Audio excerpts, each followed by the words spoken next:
Stop carrying a balance on your credit cards. Seriously. If you've been told that paying a little bit of interest every month builds your credit, you've been lied to. That myth is one of the biggest reasons why I see professional women who are making great money still stressing about their credit score. We need to talk about what's actually happening behind the scenes with FICO scores so you can stop focusing on the wrong things when it comes to your credit. Because if you ignore this, not only are you going to have a lower credit score, but a lower credit score is associated with paying higher fees, longer term loans, and higher interest rates. That could be tens of thousands of dollars over your lifetime. So in this video, I'm going to show you the 5 core factors that make up your credit score, the truth as to why the income you make actually doesn't influence your credit as much as you think it should, and a simple trick to help keeping your oldest accounts active without ever paying a cent in interest. But before we get into those myths, I want you to think about being back in school. Do you remember those students who thought as long as they aced the final exam, it didn't really matter if they skipped the homework all semester long? Maybe you were one of those students. You know, they figured that the big win at the end would wash away the messy track record. That's how a lot of people consider their credit. Right as they're about to apply for a mortgage or a car note, they're rushing to try to clean things up before they apply, treating it like a big test that you can cram for. But the credit models today, they're like a teacher that grades you on participation every single day.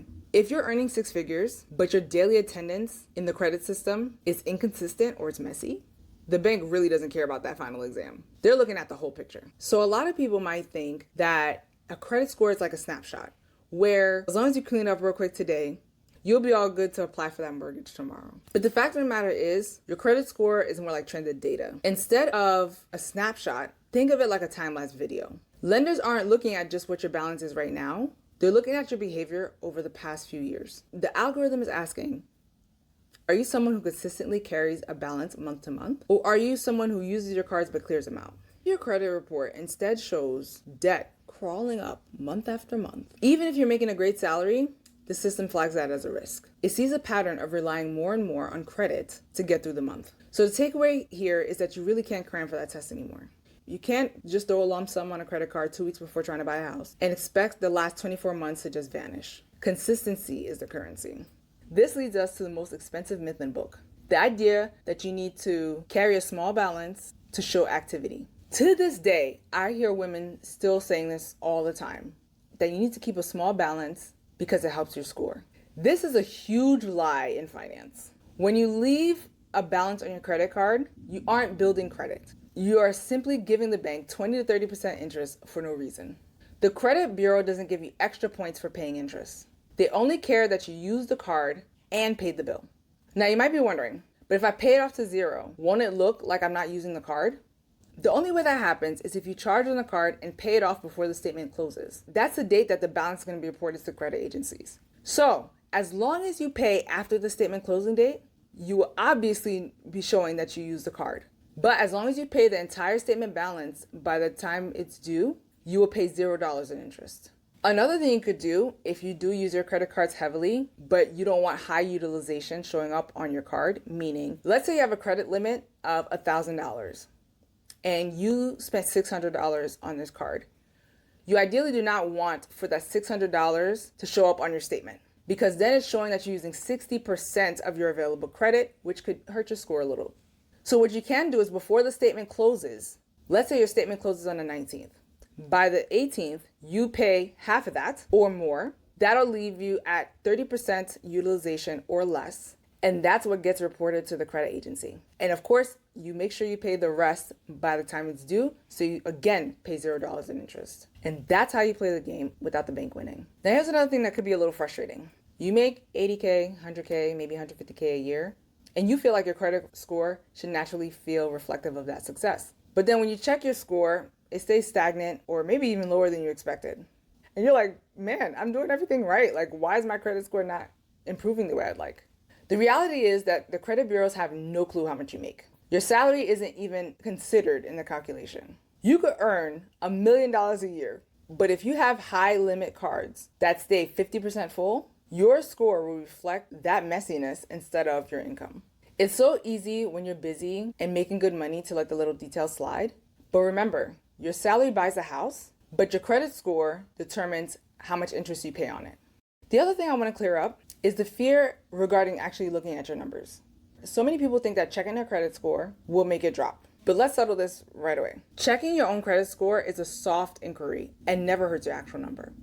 In fact, in this day and age, it's not checking your score is the bigger risk. Toward the end of last year, there was a massive spike in credit reporting errors. We're talking hundreds of thousands of complaints. If there's a mistake on your report and you're not looking, it's sitting there like a hidden tax on your future. When you go to apply for a loan or a car note, this will bring down your score, costing you more in the long run. So you don't need to pay for a fancy monitoring service for this either. Almost every major banking app has a credit journey or CreditWise section built right in there for free. Make it a habit to check on that once a month and make sure everything looks the way it should. This gives you your control back. Now, a mistake that a lot of people make all the time, especially when they decided they're finally going to get their finances in order, is finding old credit accounts. Maybe it's a card from your college days or a retail store you haven't visited in years. And especially if it has a tiny limit, like $500, you're like, I never use it. I'm just going to close this to simplify things and clean up my report. On the surface, that feels like the right move, right? But in the world of credit, this is actually one of the quickest ways to accidentally tank your score. When you close an old account, you're doing two things that the algorithm hates. First, you're shortening the length of your credit history. Part of your score is based on how long you've successfully been in the system. And that old card is long-standing proof of that. And once you close it, it's as if it never existed. The second thing that the algorithm hates about this decision is that you're lowering your total available credit. Even if you don't use that $500 limit, it's helping your utilization ratio, which is the amount of available credit to you compared to how much you're actually using.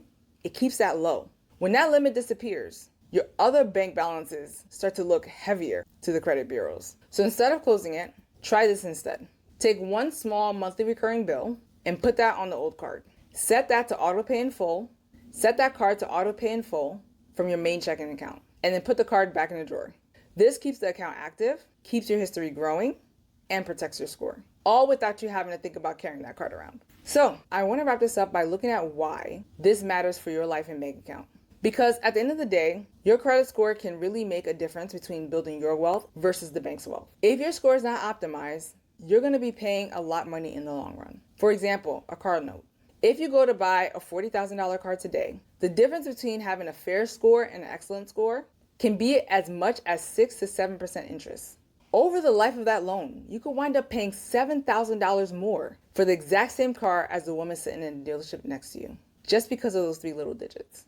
That's $7,000 of your hard-earned money that could have been in your travel fund or your retirement account, but instead, poof. Now, I don't want you to get credit obsessed. And the goal isn't to get a perfect credit score. Above 700 is quite sufficient for getting great terms on your loans. But the reason why a credit score is important is so that when you're ready to make a big move, like buying a house or getting a car, this system is working for you and not against you. The reality is, even a person with a perfect credit score, it doesn't mean that they're doing well financially on paper or even in here. High interest debt, though, is a complete drag on that score. That's why if you're carrying high interest debt, your next step is to decide exactly how you're going to knock out those balances once and for all.